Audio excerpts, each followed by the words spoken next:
Hello and welcome to another episode of Set Musings. So we're in the Ravnica block, the original Ravnica block, and we're on to Guildpact, the second set of the block. So another fascinating episode to produce. As you know, I do really enjoy the Set Musings episodes, but I've been particularly looking forward to this block.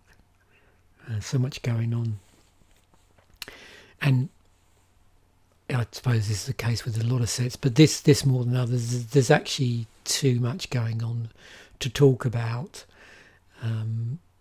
There's a really interesting sort of discussion with this set you can have about drafting strategies, which opens up a whole series of rabbit holes. Because of course you've got sets where you have effectively the guilds are encapsulated in the set, because if you remember from my previous Set Musings video for Ravnica City of Guilds, I mentioned that you've got this 4-3-3 format for the guilds, where there's 4 guilds in the first set, 3 in the second, 3 in the third, and as a consequence, when you open packs from a certain set, you only see guilds from that set, and there's no bleed over with keywords and abilities between sets. So once you get into a point where you're drafting combinations of the sets, you have to decide which guilds you want to draft that are going to maybe complement one another. More so than situations where you might draft a certain keyword or ability from the set in the first set and then try and draft similar cards from the second set. You won't see any similar cards from the second set in terms of keywords and abilities, but what you might see is cards that synergize well in one guild to those keywords and abilities in another guild that were separated by the sets. So I'm not going to go through those combinations in this. It's sort of beyond the scope of the episode, but what I will try and do is I will try and include the original draft primers that Wizards put out as links in the description in case you're interested, because I've drafted this online several years ago on MTGO, and yes, I found it very challenging. So if it's something you're interested in, you can go down that rabbit hole. When we get to do the deck Durdle episode, which is of course based on a sealed pool for the purposes of exploring the set, obviously I'm just going to be doing a sealed pool from 100% Guildpact, and that allows me to play around more with the keywords and abilities than I would get if I was sort of doing a sealed pool from, say, 4 packs of original Ravnica and 2 packs of Guildpact, or 3 packs of original, or was it Ravnica City of Guilds and 3 packs of Guildpact. So for the deck Durdle episode, it'll be 6 packs of Guildpact, and I'll do what I did in the previous episode where I'll build 3 decks, I think, and just build around each of the guilds' keywords and abilities and just see where that takes me. It's a little bit of a, won't say disaster, but I think I mentioned in the previous episode where maybe I would have been better off just not doing that, but again, I'm just really curious as to where that sort of takes you as an idea, and this is all about experimentation. So you can see up here I've got all my slicing and dicing ready. Because this is such a unique block, I'm some degree learning as I go along in terms of how I slice and dice this, because it's slightly different than previous sets I've done and previous blocks, and I have to deal with that fact that we've got mega cycles, so cycles that go across the whole block, because there's only a certain amount of keywords and a certain amount of guilds in each set. So there's that to consider. But also I've decided to highlight a few more aspects, if you like, as individual slices, where in the previous episode when I did Ravnica City of Guilds, I was sort of grouping stuff together in a single slice. So in this one, some of the slices are a bit more granular. As a consequence, you might notice there's a bit more repetition, but that's not a bad thing. So here's the 165 cards in Guildpact. So things to look out for. The guild system, surprise, surprise, hybrid mana and multicoloured cards, and that spreads across the whole block, those things. Specifically for this block, what we're looking out for is Bloodthirst. These are keywords, ability words. Bloodthirst, Haunt, and Replicate. And as we go through, I'll highlight each of those, but you can already see some of these here. So I'm going to scroll down in here. So the three guilds, just so we're really clear, because we've already mentioned the keywords or ability words. We've got the Gruul clans in the set, which is red-green. We've got Orzhov Syndicate, which is white-black, and we've got the Izzet League, which is blue-red. So Gruul clans had Bloodthirst, Orzhov Syndicate had Haunt, and Izzet League had Replicate. The legendary guild members, if you remember, there's sort of 2 guild members per guild. For Gruul clans, Borgvarigmos. Also there's Ullishit, the Hate Seed. Sorry if I'm mangling these. For Orzhov, we've got Ghost Council of Orzhova. And then we've also got Tessa Orzhov Scion. And then for the blue-red, for the Izzet League, we've got Niv Mizzet, the Firemind, and Tibor and Lumia. So that's what we're looking out for in here. And again, I've subdivided these in a moment, so you'll get to see how many of each there were.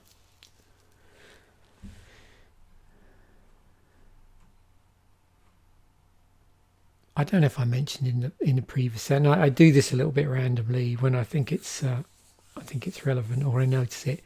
Got a couple of new creature types in here. We've got the Nephilim and Weirds, because if you remember something a bit weird in this block, those Nephilims, they were 4 colour creatures, and there were 5 of them, one for each of the 4 colours.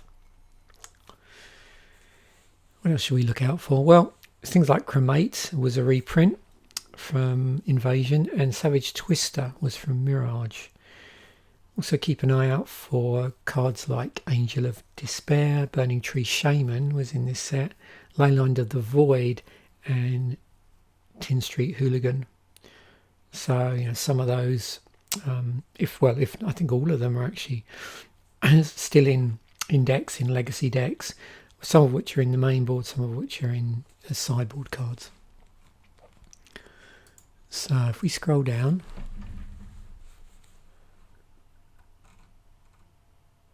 you can see we've got Haunt here, and I'll go through all this in a moment.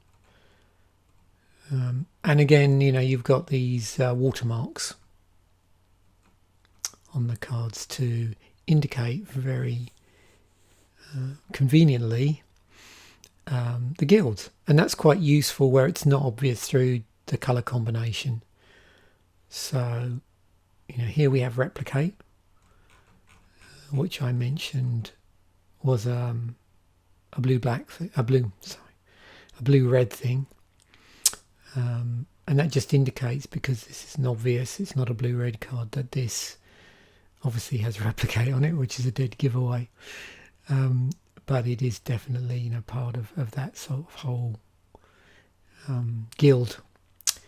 I don't know if they indicated anything whereby, you know, there was a card which by its nature synergized with the guild but wasn't in the colour, and also didn't have the guild keyword or ability. I don't think that was the case. That's what I was sort of thinking about, was maybe that might be the case, but I don't think that is the case. I think it's more of a case of the watermarks there, where either the colour combination up here signifies the guild, or the colour here and the colour here in the rules text, some sort of activation cost, is also in the colours of the guild, or it contains a guild keyword or ability. I think if those three criteria, any of those three criteria are met, then it gets the guild badge accordingly.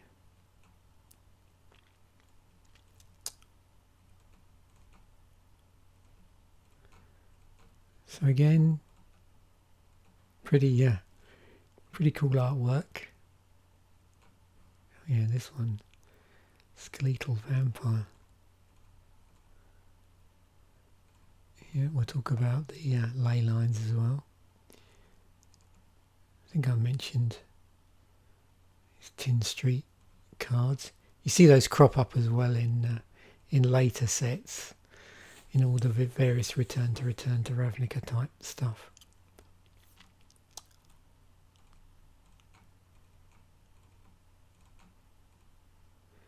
So here's our colour combination cards, or 2 colour cards, and the Savage Twister. And you'll see here we've got a few of the legendaries, which we'll come back to. That's Morning Thrall.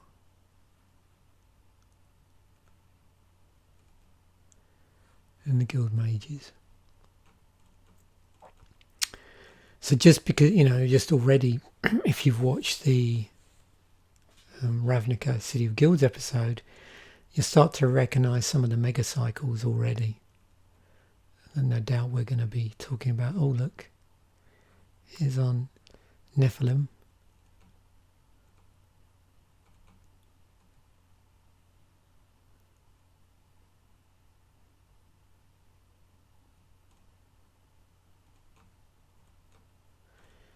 And you'll be pleased to see the 3 types of non-basic lands again, and the Signets. So let us press on, because there's a lot to cover here, and this will probably definitely run over to well over an hour and some. So yeah, if you haven't done already, get a nice beverage or watch it in parts. So this is what I've done for this particular episode. I made the point of separating out the different guilds a lot more distinctly. So we got 33 Gruul cards. There you go, and you can see we've got a mixture of all the different things, and of course there were artifacts that were also had Gruul watermarks there, and you can see how I've done that here by using the WM tag in Scryfall. So you can do that, you just WM : and then the name of the guild, and it all goes through and find that. So that's cool. So here are the corresponding Gruul legendaries. So we got 2 cards, Borborog Igmos and Olashat the Hate Seed. So Borgorismos cares about combat damage, gives it +1/+1 counters, but specifically to a player. Got trample on it, and you can see with Olashat that's also playing around with +1/+1 counters.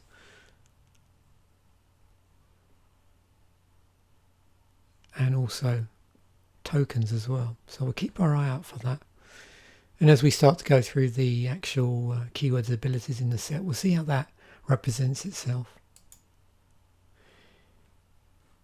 And here we are. So here we're now into, so basically what I'm doing here is I'm showing you the cards in the set as they pertain to the watermark, the legends in the set that pertain to the watermark for Gruul, and then in here, specifically the cards that reference Bloodthirst. So you can see within the set there's 11 cards which reference Bloodthirst, which all also, not surprisingly, have the watermark out on them.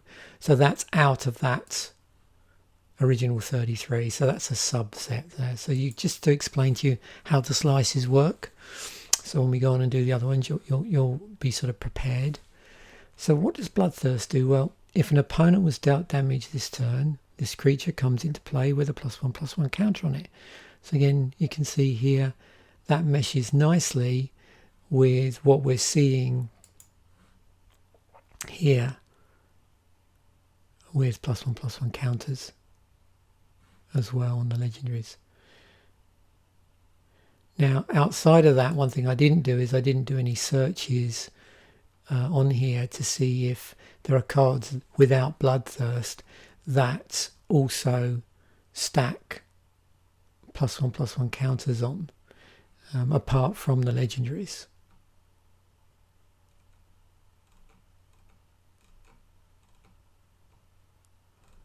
Something that doesn't seem to jump out to me. I'd have to do a search to sort of minus out all the watermarks and then go from there. But anyway, again, as we go through, we'll keep an eye open here for any crossovers between the different guilds. You know, maybe there's guilds or cards in the other guilds or cards in the other colours that don't necessarily have or you know, quite rightly don't have the guild ability on them, but do mess about with counters. So we'll see. So let's jump forward to Orzhov, and again, these are all the cards with the Orzhov watermark on it. Haunt, you'll see here, and again, as I pointed out, some of them don't have Haunt on them, but they do have the right colour combination one way or the other.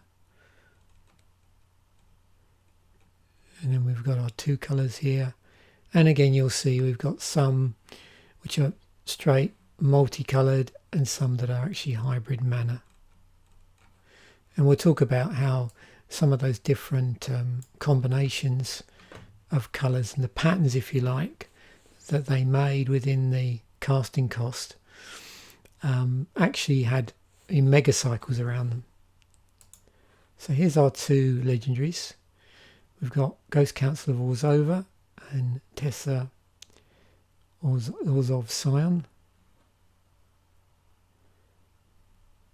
Okay, so when it comes into play, lose 1 life and you gain 1 life. Target opponent, that is. Sack a creature. Remove Ghost Council of Orzhova from the game. Return it to play under its owner's control. End of turn. So that would re-trigger this with Tessa. You get to sack 3 white creatures. Lucky you. Remove a target creature from the game, and whenever another black creature you control is put into a graveyard from play, put a 1/1 white spirit creature token with flying into play. So yeah, that if you sacrifice 3 of your creatures, you get to remove any other target creature from the game. Obviously that's more logical to do that on not on your side of the board, so on the opponent's side. But obviously what you want to do is play cards in the deck that you want to be sacrificed or want to end up in the graveyard. So this is the Haunt ability, which is from the Orzhov Syndicate Guild. So it's Haunt when this card is put into a graveyard from play. Remove it from the game, haunting target creature. So when Absolver Thrall comes into play, or the creature it haunts is put into a graveyard, destroy target enchantment. And you will see that on these Haunt cards, there's this part of the rules text which indicates what happens with respect to the creature that you've haunted. So I suppose one way of looking at it is by haunting a creature, you've placed this ability, if you like, on that haunted creature. So you can see we've got 2 white-black cards, 10 cards in total for haunt. Now you might see that within these there's slightly different numbers of cards and different numbers of 2-color cards as well, but it's pretty minimal. I think it's like 1 card here and there. Okay, so we've got Is It now. So these are all Is It watermark cards. 31 of these. And you can see there's Replicate. And we'll take a look at that in a moment. And a number of 2-color cards here as well. And a number of artifacts and lands. And you can see there's some hybrid mana here as well. Let's look at our legendaries. So you can see here we've got Niv Mizzet the Firemind, Tibor and Lumia. Niv Mizzet's got flying, and whenever you draw a card, Niv Mizzet the Firemind deals 1 damage to target creature or player, and in the case of Tibor and Lumia, whenever you play a blue spell, target creature gains flying until end of turn. Whenever you play a red spell, Tibor and Lumia deals 1 damage to each creature out flying. So let's see how that synergizes with Replicate. So there's 10 cards with Replicate on them, 2 multicolored cards, and then the remainder are monocolored in their casting cost, although they may contain, possibly, although I don't see it here, the second color. No, they don't. All the Replicate activation costs are on color for the casting cost. So with Replicate, when you play this spell, copy it for each time you paid its Replicate cost. You may choose new targets for the copies, and you can see as a consequence, except for this one, this is interesting. So all of these have Replicate on them, but this one gives everything Replicate.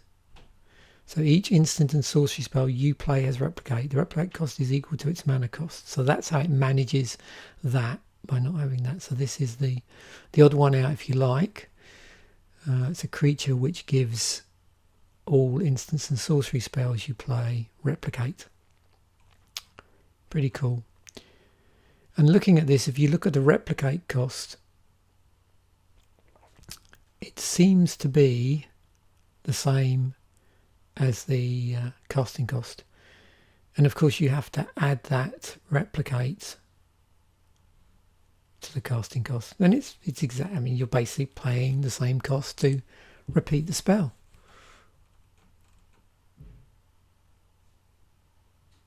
Or to repeat the non-creature spell, the instant or sorcery.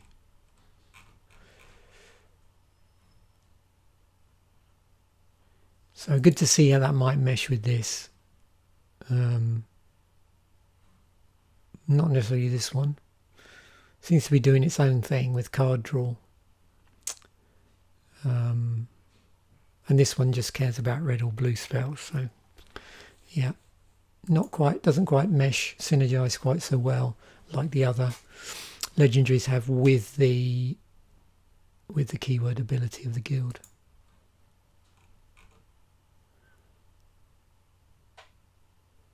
Okay, I wanted to highlight the hybrid manas here so you could just see them, how many there were. So we've got 9 hybrid manas in total across all the guilds. So 3 red-green, 3 Gruul, 3 of the Orzhovs, and 3 of the Is It League. And then I also thought, well, as I've done hybrid, why don't I do multicolored non-hybrid? So 41 cards here. So you can see we've got quite a few in each of the colours. So 12, no, 16, sorry. Oh, hang on. It's all right, I can't count. 12, yeah, three lots of 4. So 12 gruel. Got 12 of the Orzhov. And do we have... Oh, okay, yeah, I see why. So another 12 of the Izzet. And then, of course, 5, I nearly forgot about these, of the Nephilim, because they are also multicoloured cards, but not hybrid mana. And we'll look at those specifically in a moment when we go through all the cycles, or the cycles specific to this set. So this one has slightly more set-specific cycles that aren't mega cycles than the first set, actually. I think there are only a couple in the first set. In this one, there's slightly more. So we've got Cycle of Ley Lines. If Ley Line of the Meek is in your opening hand, you may begin the game with it in play, +1/+1. So all of these care about whether you've got it in your opening hand. And if you do, you can just stick it into play. And they're all 2 and then 2 colours. Yep, of the appropriate colour.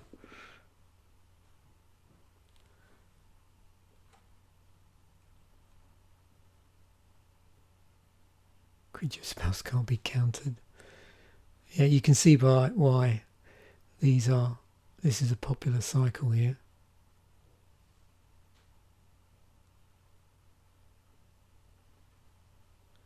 And some of these look like they're going to mesh better with certain guilds. And this is sort of what I was talking about is, okay, so we know that one of the guilds is messing about with +1/+1 counters, which is the Gruul clan. But we have we actually have a white card in here that's giving creature tokens +1/+1. So would that therefore, prompt you to maybe play red, green, white, or a combination of Gruul colours and, an Orzhov? Is there stuff in black that's going to expand on Gruul? So yeah, it'd be interesting to see. Certainly when we come to do the deck girdle, that'll be cool to see that, if that manifests itself. We have the mage marks. And with these, so they're all common auras, so you attach them and you enchant a creature. You can see with the Guardian's Mage Mark, you can actually play it anytime you could play an instant. I think that's the only one that allows you to do that. All of them give the creature +1/+ when you enchant the creature. But you can see some of them might give an additional bonus, an additional boon, I think that's called. So let's have a look here. So the blue one, Infiltrator, can't be blocked except by creatures with Defender. The red one's got First Strike. Now also, you can see a couple of them have got an additional rule text down here as well. So if a creature you control that's enchanting would be put into a graveyard, return it to its owner's hand instead.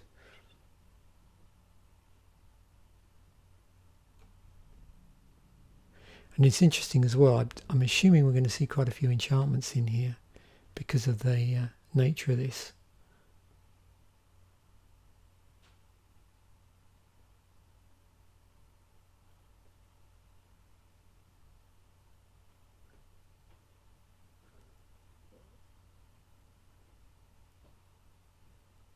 Yeah, creatures that you control that are enchanted. So it extends beyond just the enchanted creature. So anything that's got an enchantment on it. So the green one, whenever a creature you control that's enchanted becomes blocked, it gets +1/+1 until end of turn for each creature blocking it. So they've got additional ones as well on top of that. So really, it's only they all have slight variation as well, I suppose. So they do to some degree have some additional thing, but not all of them have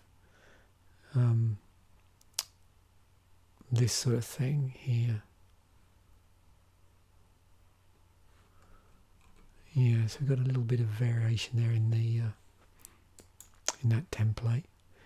So cycle of Rusalkas, all single colour of mana, 1/1, uncommon spirit creatures costing 1 coloured mana. It's got an activated ability with the cost of 1 mana of the colour and sacrificing the creature. Rusalka apparently is a female ghost from Slavic mythology, often associated with water. Hopefully I've said that right. And you can see by paying the cost and sacking a creature, you get to do something to here. So this one, you target creature can't attack this turn. This one, discard a card, then draw a card. The black one, target creature gets -1/-1 until end of turn. 1 damage on the red one to target player. And the green one, you gain 1 life. And here, as promised, are the Nephilim. So white, blue, black, red. So basically each one of these just miss out a colour. So here we're missing green, here we're missing white, here we are missing blue, here we are missing black, and in this one we are missing red. So CMC is 4 for each, obviously, because they're all 4 colours. Variability on the power toughness, so we've got 2 2/2s, 2 3/3s, and a 1/1. With your teller, whenever it attacks, you return target creature card from your graveyard to play, tapped and attacking. Interesting. I don't know how well these map back to the guilds. Probably not that well. Yeah, not that well. So I was just thinking, is there a combination here that would map perfectly to, like 2 of the guilds? Actually, this one it is a combination of Gruul and Orzhov. This one, not for this set. Obviously, it's a combination of the other 2 guilds. So you can see this might be cool if you're drafting this across multiple sets here. You know might encourage you to go down a particular 4 colour rabbit hole. Who knows? So glint-eyed Nephilim, or Nephilim, however you want to say that. Fields of Nephilim. That's a good band, actually. Thinking about it. I think they predate the release of this set. Yeah, they most definitely do. That was a 1980s band, Fields of Nephilim. Whenever Glint-eyed Nephilim deals combat damage to a player, draw that many cards. 1, discard a card. Glint-eyed Nephilim gets +1/+1 until end of turn. Okay, so we've got sort of ruly stuff going on there. Tacked on to discard. Whenever Dune Brood Nephilim deals combat damage to a player, put a +1/+1 colourless sand creature token into play for each land you control.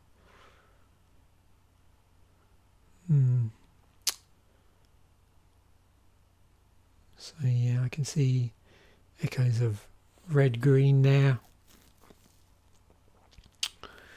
And white, I suppose. Whenever a player plays an instant or sorcery spell, if Ink-Treader Nephilim is the only target of that spell, copy the spell for each other creature that spell could target. Each copy targets a different one of those creatures. So yeah, that's the sort of is-it thing going on there. And as I said, this one also has the Gruul colour combination. But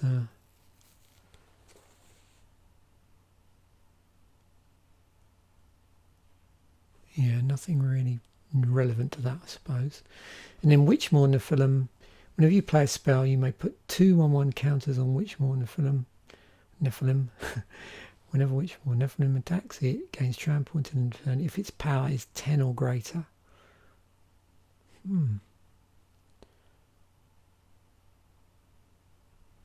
So I don't see anything that sort of reflects haunt there, thinking about the white-black. And we got +1/+1 counters going on. Yeah, so strange. Let me just look at my notes. Each Nephilim has a powerful and unique ability according to MTG Wiki. Okay.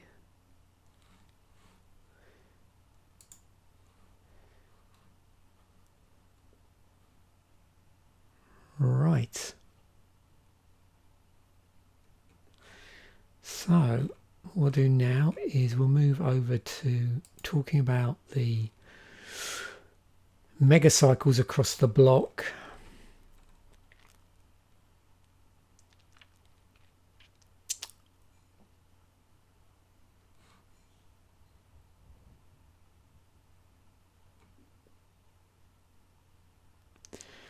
So again, we've only got three guilds here. So as a consequence, as you've seen before, some of these often have two cards in them in the cycle, in the mega cycle. So we might see 6 cards. We might see 3 if there's only 1 card. We may see numbers in between, because if you remember, sometimes in the cycle there were 2 cards from each of the guilds. Sometimes there was 1 card. So we'll see as we go along exactly how that pans out. So each of these monocolored permanents has an activated ability that uses the guild's other mana color. Elves of Deep Shadow, which isn't here, is the only spell of this cycle that doesn't have a mana as an activation cost, and that's in a different set basically. So that would be in green black, which it wasn't in here. So, but I just wanted to flag that up as we're talking about these as a whole. So for the Gruul ones, we got Gore Clan Blood Scale and Gruul Nordog. So you can see what they've done is we've got red green, so red as the casting cost, green as the activation cost, and then the reverse for the Gruul Nordog. So green for the casting cost and red for the activation cost, and that's the same I think for all of these. So you've got it one way around for one card and one way around for the other. Then we've got Shadow Lance, so this is the Orzhov one, so Shadow Lance, white, black, and the other Orzhov one is Ostery Thrall, black, white. And then finally we have Torch Drake and Hypervolt Grasp, so white and blue, blue and red, and then red and blue.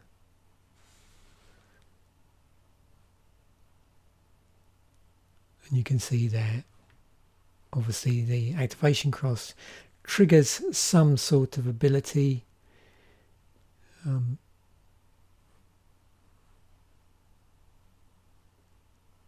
a number of different combinations here. I'm just looking to see if there's any commonality here at all. Interesting, we got this one is affecting blocking. It's +2/+2. We got tap down on this one, and then +2/+2. So this is the enchantment. So you can see it's a mixture of enchantment and creatures. It's not all creatures. And this one, as we relate to this one, we've got +1/+0 and bouncing back to our owner's hand. And also tapping. I wonder if they've I suppose you could argue they've combined up. Yeah, it's difficult to see whether they've attempted to also just combine abilities here together that are representative of the colours. It does seem it's going on a little bit with some of these, but not all of them. Okay. Okay, 6 for this, so we've got 2 of each from the guilds. Red, green, Tin Street Hooligan. And then green, red, that's next to it. We've got Gruul Scrapper. And moving on to Orzhov, Shrieking Grotesque, and the Revenant Patriarch. And then in the blue-red, the Izzet, we've got Steamcore Weird and Ogre Savant. So with those, so you can see again, they're all mana-coloured spells. They do something extra if you use its guild colour to pay its mana cost. And we've seen this again, because these are mega cycles. You'll recognise these from when I've described other cycles, same cycle in a different set. Those in the Ravnica are spells with additional effects. Those in Guildpact, which is this one, are creatures that gain an enter the battlefield ability, and those in Dissension are creatures with enter the battlefield abilities that are sacrificed unless you pay for the other colour. It gets a bit easier for this one.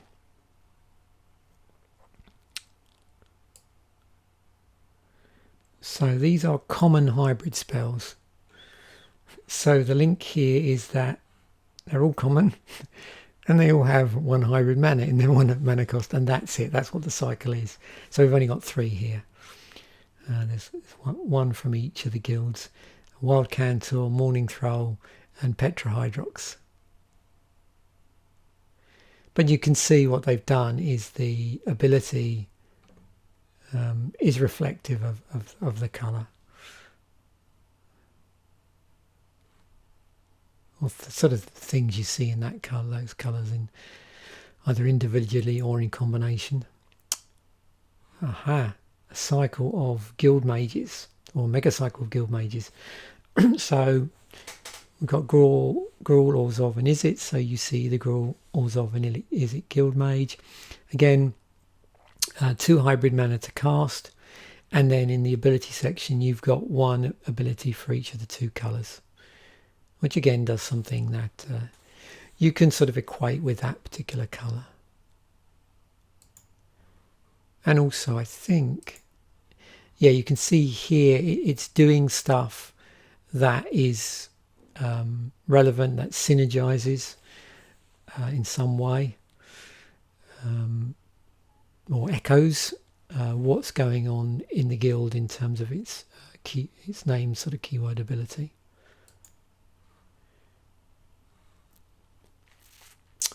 We've got a cycle of rare hybrid spells, and you can guess what I'm saying. They're rare spells that have hybrid mana in them, more specifically 2 hybrid mana.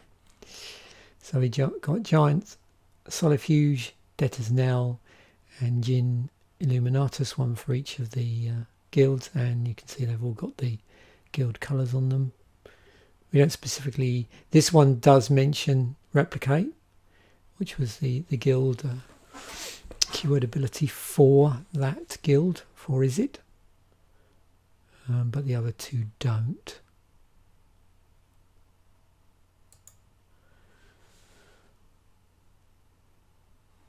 Okay, this is where I said, you know, sometimes you get a little bit of wobbliness around the cycle, where there might be slightly more of one colour than say another, or one colour combination than others. So cycle of gold, common gold keyword cards.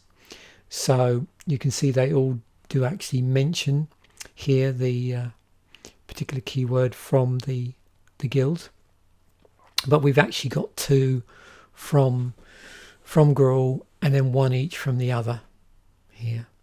So Bloodthirst on those 2 cards, Haunt on Blind Hunter, and then Replicate on Leap of Flame.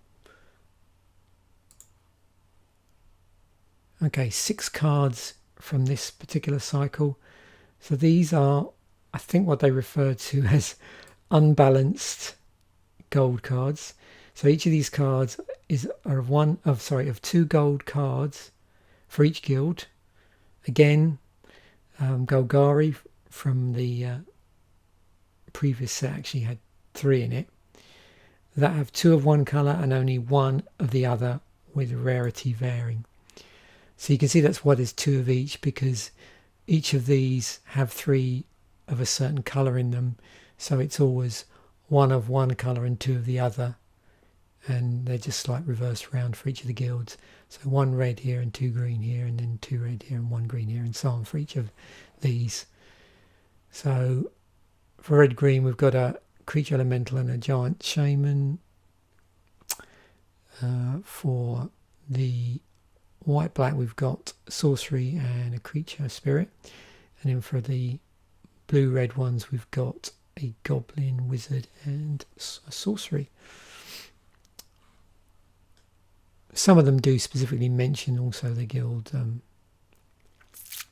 keyword, but not all of them, although they do seem to do things that echo certain things, or some of them do.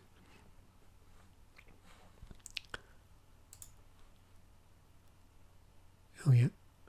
So the legends in the set, there were 6 of them, and they're split into 2 sort of denominations. There's guild champions, which are what these are, and there's guild masters. So the guild champions for the red green is Ulashat, the Hate Seed, and then we've got Tessa, Orzhov, Cyan, and Tibor and Lumia. And we've had a look at all these already, but I just wanted you to see it sliced through so you could see which of the 3 were the guild, or which of the 3 were the guild champions, which are these 3, and then in turn which of the 3 are the guild masters. And the guild masters were Borgorismos, a ghost council of Orzhova, and Niv Mizzet, the Firemind. So the sort of difference from a templating point of view between the 2 is the guild champions reward players for playing with cards of their 2 colours, and often doubly for using multicolour cards. In the case, there's a few in the Mega Cycle that are a little bit different, but you will see those when we get to the rest. I think we've seen those. So it's Hesperia and Kraj, which aren't in this set. And then in the case of the Guild Masters, which are these cards, so that was the Guild Champions I was talking about there. You can sort of see that reward, if you like, happening. And then for the Guild Masters, really they're producing like some sort of powerful effect that's thematically tied to their respective colours.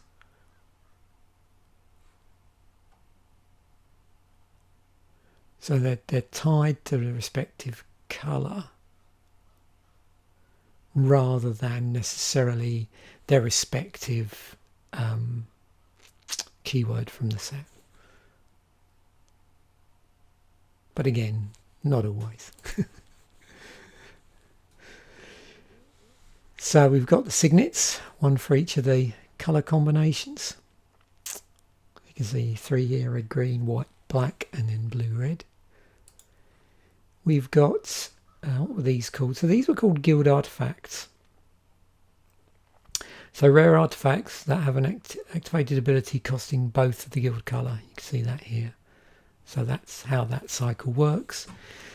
So this one, creatures you control have trample, and if you pay the activation cost in Gruul, then Gruul Warplow becomes 4/4 Juggernaut artifact creature until end of turn. So that's 1 of any colour, and then red, green. And you can see they all feature some cost in any colour actually as well. So this one, the Moratorium Stone, 2 of any colour, tap, remove target card in the graveyard from the game, and then 2 white, black, sacrifice it, remove from the game target non-name card in all graveyards, all other cards in graveyards with the same name as that card, and all permanents with that name. Amizium Trans Reliquant, that's a cool name, 3 to cast, 3 as activation cost. Mism Trans Reliquant becomes a copy of target artifact till end of turn. So you can see they all have something that isn't tied necessarily to paying the colour combination from that guild, but then there is one that is, and on this one it's 1 blue-red Mism Transreliquant becomes a copy of a target artifact and gains this ability. Okay, so here's our bounce lands. So Grawl Turf, Orzova Basilica, and Is It Boiler Works, and obviously by the name alone you can work out what the colour combination is. They come into play, but you have to return a land you control to its owner's hand, and they come into play tapped. But when they untap, then it's party time. You get to generate the actual colour combination of the particular guild. Here's the uncommon cycle. So that one's the common cycle as well. This is the uncommon cycle. So these are all guild halls, I think is the name for them. You could also think of them as utility lands. So in that they tap for colourless mana, so they all tap for that. But also you can pay the guild or a cost which has the guild colour combination in it, and you get some sort of effect. So for this one, target creature gets +1/+1 and gains trample until the end of turn. For this one, slightly higher cost, 3 white/black. Target player loses 1 life and you gain 1 life. And then 2 black/red, remove top card of your library from the game until the next turn. You may play that card if it's an instant or sorcery. And again, you can see echoes of the guild in that effect. And they look like, yeah, they're all illustrated by the same artist as well. And then the rare ones, again, if you've seen the previous episode, no surprise here, what's in these slots. So these are all the shock lands for the particular guild colour combinations. So Stomping Grounds, red-green, Godless Shrine is white-black, and Steam Vents is blue-red.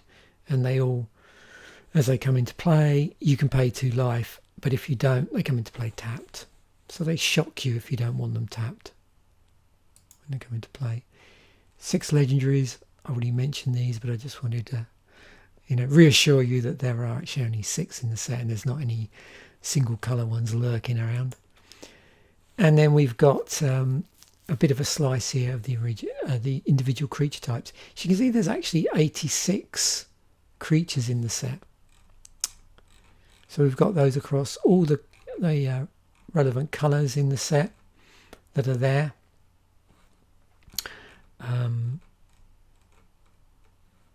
And I'm just curious actually, so with all the colour combinations of red, green, white, black and blue, red, does that cover us? I think it does for everything. Yeah, so we do have actually colours for each of the colours are in the set. And of course, I suppose that would be the case with the Nephilim being included as well, but just the guild choices sort of ensure that we get all 5 colours. So there's our monocolours, there's our 2 colours, and also hybrids. And then here, but also remember you've got artifacts as well, which have coloured activation costs in them as well, I think. So yeah. Here's our instance, 21 instance. So, actually, sorry about that. Let me jump back a bit. Sometimes at this point, I've been enthralled by the guild aspect, and I've completely forgotten about. One thing we sometimes look at is just to see what sort of creature combinations we've got here. So again, fairly straightforward where we have got combinations. I think it's only a couple. I don't think we've got 3 combinations of creatures as our creature types. I think the maximum is 2 for here. And yeah, usual things. It's pretty diverse as well. There's quite a number of different creature types in the set. I don't know how much anybody would be drawn to go tribal. Okay, here's our instance. So we're looking for just the usual instant speed suspects. So we've got counter spells in blue here. Again, we'll probably see certain conditional things which play to the set's themes. White, we've got a bit of untapping you've got going on. Oh, self bounce. That's a really interesting thing when you're bouncing ETB effects and various other things as well. Add instant speed. Allows you to do some nifty things during combat and various other strategic points during the game's stages. Or damage prevention. Have we got any instant speed card draw? No, we've got tokens going on in blue. Graveyard, hate. Yeah. Here's our sort of messing around with life thing going on.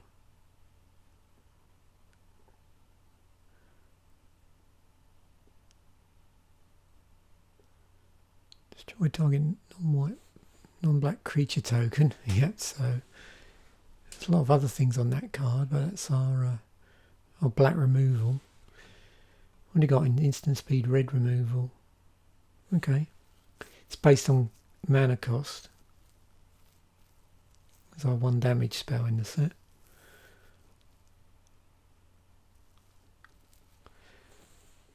So here, there's the instant speed mess with flying spell in green.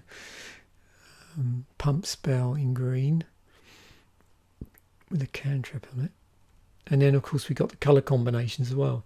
So we got Mortify, which destroys a target creature enchantment in white black. And then a whole load of blue red ones. One of which has Replicate on it. There's our card draw. And also damage. There's a 2 damage and card draw. And then down here we've got that sort of blue thing of depleting power, but also the red thing of pumping power. So target creatures +4/+0 until end of turn, and another target creatures -4/-0. So again, interesting to see how they cater for the colour specific like things that you see in sets with those 2 colour combinations. Okay, sorcery speed stuff. So where is our mass removal, if at all? Okay, life gain and haunt. Tokens, what do we got in blue? I'm assuming we've got some sort of sorcery speed bounce. Okay, there's some tutoring going on there. Replicatable card draw, sorcery speed. Oh yeah, so we do have land hate in black and discard coupled with haunt. This is interesting, you know. I'm just thinking out loud, I suppose. So replicate with haunt. Where does that get you? I suppose, yeah, because replicate spells, the replicated spell. That's interesting. They don't put in the card when this spell card is okay. Yeah, I'm assuming they've battened that one up because that could get very nasty. It could get out of control. That would be seriously broken. So it's all right, I lost my thread there. I got a little bit excited. Unnecessarily. Oh yeah, artifact destruction. Okay, so replicatable artifact destruction in red, sorcery speed, yeah, giving something to 3/1, target mountain. You often see actually like 3/1 or high power, low toughness spells in red which don't last for very long. You know, they get sacked end of turn, or things like that. Those, those sort of creatures, the ones I'm thinking about. Okay, that's interesting. That's sort of fight type ability, but actually no, because you're not getting anything back from that in terms of you're not being hit, so that's pretty cool. You may have creatures you control deal their combat damage to the defending player this turn as though... Oh, okay, sorry. So it's like a mass... I was going to say over... What am I doing? Yeah, I've just forgotten the word, that I think you know what I mean. So that's sort of like en masse trample. But you're literally trampling over with everything. You may have creatures you control deal their combat damage. Yeah, so all the combat damage gets trampled over. All of your combat damage. Of course, that would, in effect, mean that the combat damage from the other side was applied to your creatures and would kill them easier. Or just maybe both words, not easier, but they would all get killed. But that's interesting. So it's sort of refocusing combat damage. Way of destroying enchantments in green, and then the colour combination. So red, green. So we got mass damage to each creature. Artifact or land destruction in red, green. Castigate. Yeah, you got hand disruption. Disruption through naming. Destroy each creature with converting mana cost 3 or less. It's an interesting sort of mass removal spell. Red, green. So we got card draw paired up with damage, and then coin flipping and extra turns. So there's tons going on, partially due to the colour combination thing.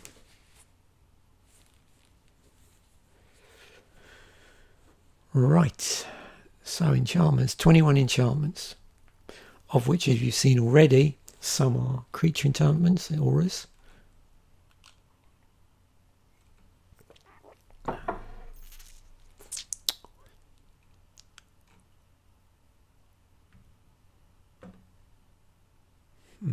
Interesting.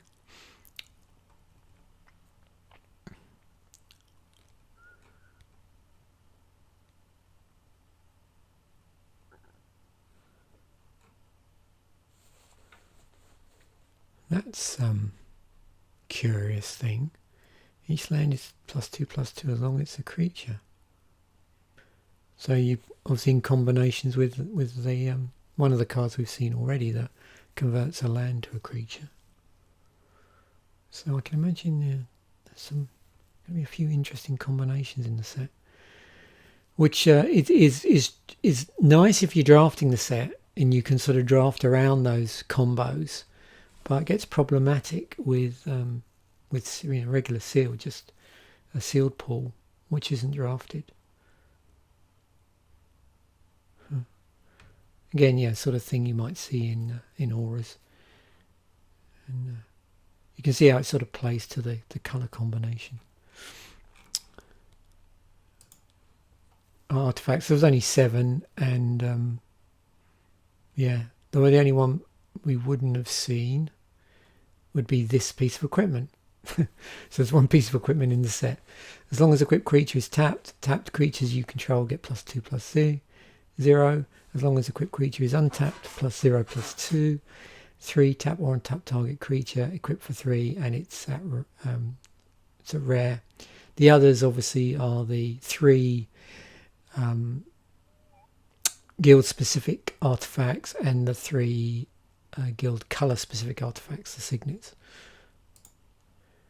Here's our lands, just to show you that there's nothing extra here in terms of either basic lands or ones that aren't part of the cycle. There's all 9 there. We've seen those already. Here's the set as a whole. I don't know now whether I need to go through anything and pick out it individually, because we've just seen so many different slices through the set now. I suppose we got things like this. We do have cards that offer sort of protection, and a number of other things that get triggered off of something else happening, which is always interesting to see how you might build your deck around that. Again, quite an experience when you're drafting this block. And I'd also be interesting to hear from anybody in the comments section, anybody that has actually gone through any aspects of this set or block as a whole, actually, where they've actually played sealed, either a single set or combinations thereof, and what their experience was. So yeah, always interested in that. And not necessarily that specifically. I'll be interested in anybody's experience that they've drafted, but I do have a little bit of, draft experience, so I have seen that in operation. But in terms of the sealed up till now, up to when I do the deck durdle, I have zilch experience. So it's going to be interesting. Right, these are our most expensive cards. As always, let's have a look. So again, our threshold is $10, where we sort of stop this exercise. So Guildpact is in Return to Ravnica. It's been reprinted in a number of Return to Ravnica stuff. Also in the Zendikar Expeditions as well. $37. So yeah, you'll see probably these all bubble to the top. 22 for Stomping Grounds, 22 for Guildpact. So that's the 3. Ghost Away, $13 for that. Exile each creature you control, return those cards to the battlefield under their owner's control at the beginning of the next end step.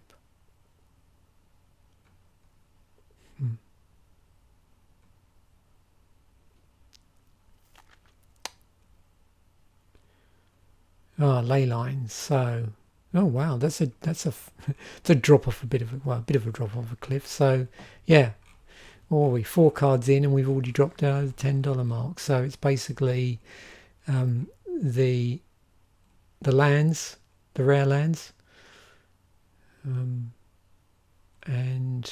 the Ghost Away, and then we get to Ley Lines of the Void. So, okay, for some reason I thought Ley Lines were more expensive than this, but obviously not. You can see a few of these cropping up in those guild kits. I actually have all of those unopened. So yeah, at some point I'll get around to opening those up. I wanted to do it somewhere further down the line rather than when they came out. It's always an interesting special video to do. One sort of full disclosure here where I'm going, and I'll mention this probably in a few videos and closer to the time as well, when I actually do the set musings. So as you'll notice, I'm doing set musings when new sets come out. I probably won't be doing one for that weird thing they've got coming out, which is the where they've just basically mashed together the last 2 Innistrad sets, simply because that's all they've done. They've just mashed them together. So yeah, if you want to, I might talk about the artwork, possibly. That might be my set musings. But I think they're just black and white versions of the original cards, actually. So we'll see closer to the date. But around that time, I'll sort of mention this again, I think, is that, with the set musings for the newer sets and various other reasons, I've sort of lost a little bit of interest and motivation to do physical pack openings. And there's lots of various reasons.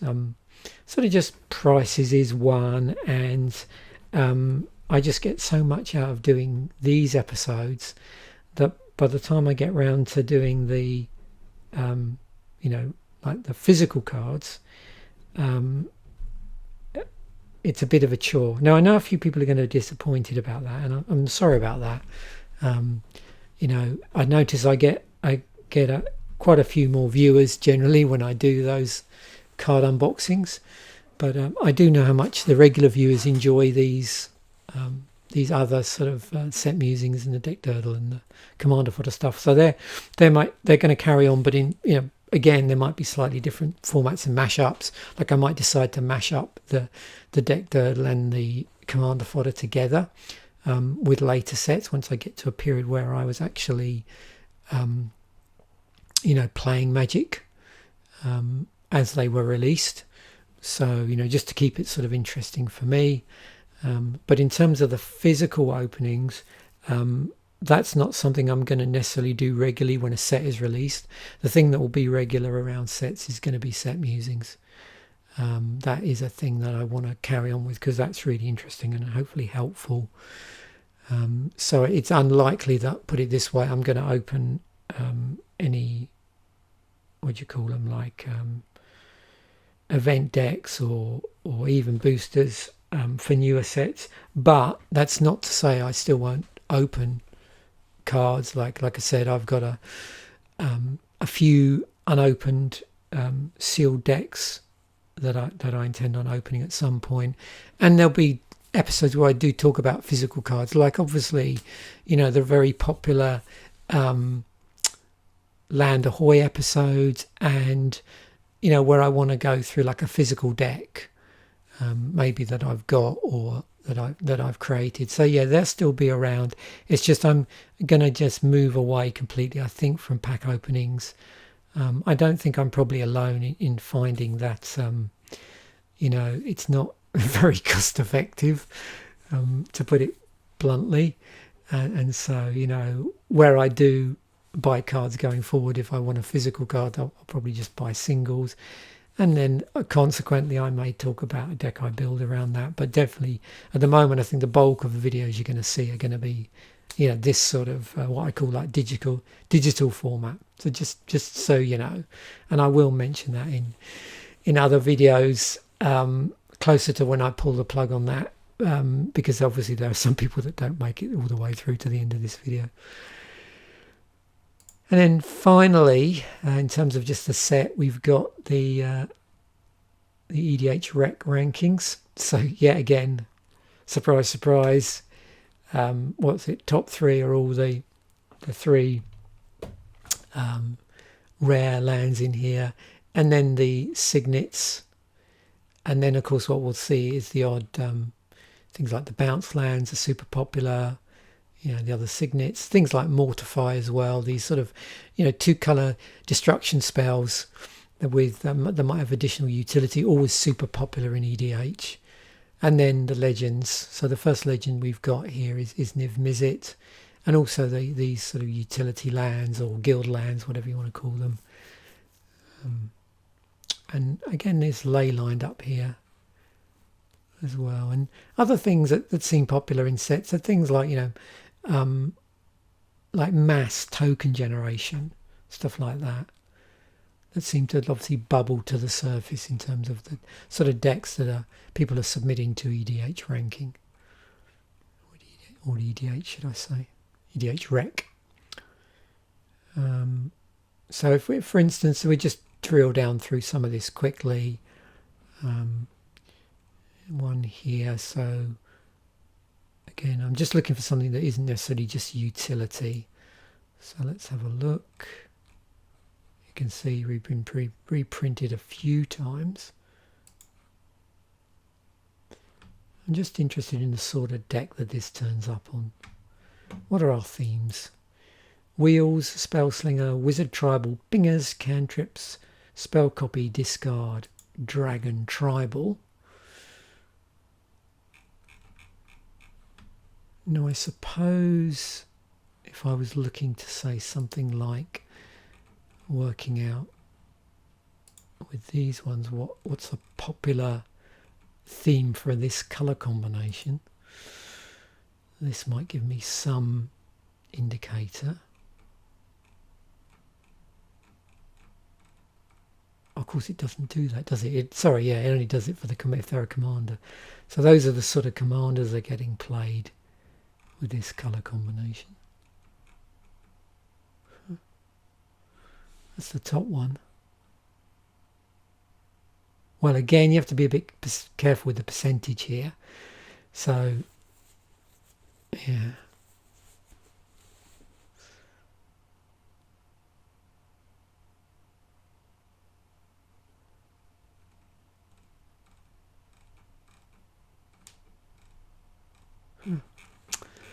Anyway, you could spend ages just drilling down through that. Better stop there before we get too carried away. Okay, there we have it. So I must remember to keep this actually, because what I can do is keep this and then re-plug in the updated criteria for the next set, which I didn't do last time. I had to recreate the last one from scratch, and I found with this set, this block, a nice shortcut is for me to go through and just like change out some of the or change out the guild names and various other things, and that way I won't have to start from scratch. So I must remember to keep that. In terms of the next episodes this week, so obviously we've got an episode of the deck durdle for Guildpact. Here's my pool. You can see a number of signets there and bounce lands and various other lovely mana fixing. I'll keep consistency here, so the nice thing is these are exclusively from Guildpact, all 6 packs. So what I can also do is I will just build around the particular guild unless it's a complete disaster area. I know last week wasn't brilliant, but it was interesting to see what happens if you do that. And then I'll talk a little bit about, again, what might have been a better strategy to do. Then we have obviously the usual commander fodder, which at the moment is focusing on theme decks as my fodder. As we move on into the period of more intro decks, I'm tempted to move over to more fodder from a sealed card pool, and I'm going to do some tests on that to work out what the best avenue to go down that, whether I want to keep with 6 packs or whether I want to do something a bit more adventurous with, say, 10 packs or even a whole virtual box, a booster box as well virtually, and just see. But I'll see how that plays out when I do my tests to see what I want to do. So at the moment, it's theme decks. So here's the theme deck in the form that it occurred in the set from that point of view. So we'll be able to talk a little bit about that. And then the obviously the commanderized version before, or the seed if you like, before I start adding or getting Architect to suggest cards. And here you can see I've used the card that Architect suggested when I imported it. It's the same card, it's just a different printing, and then that way I'm much less likely to accidentally double up when I use the tool, the suggestion tool. And you can see I've just basically promoted here Borborygmos as the commander. When I go through and do the episode, I'll talk a little bit more about the theme decks, but as I probably mentioned already, there's basically just 3 instead of the usual 4, because there are only 3 guilds, and there's one for each guild, one for each of the guilds in Guildpact.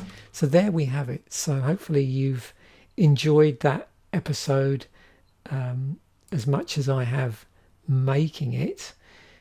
Again, I do apologise for the length of this. It's just, unfortunate in trying to go through so many different slices and dices, and me with my meager brain trying to keep up with that.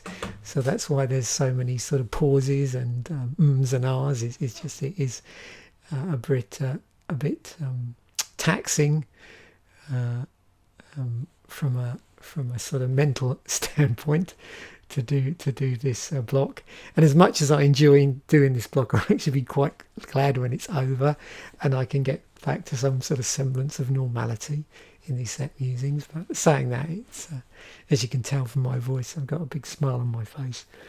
Yeah, and it was cool to see the Nephilims as well. Those infamous 4 colour creatures in the set. So yeah, thanks for taking the time to watch this video, and bye for now. I'll see you in the next video.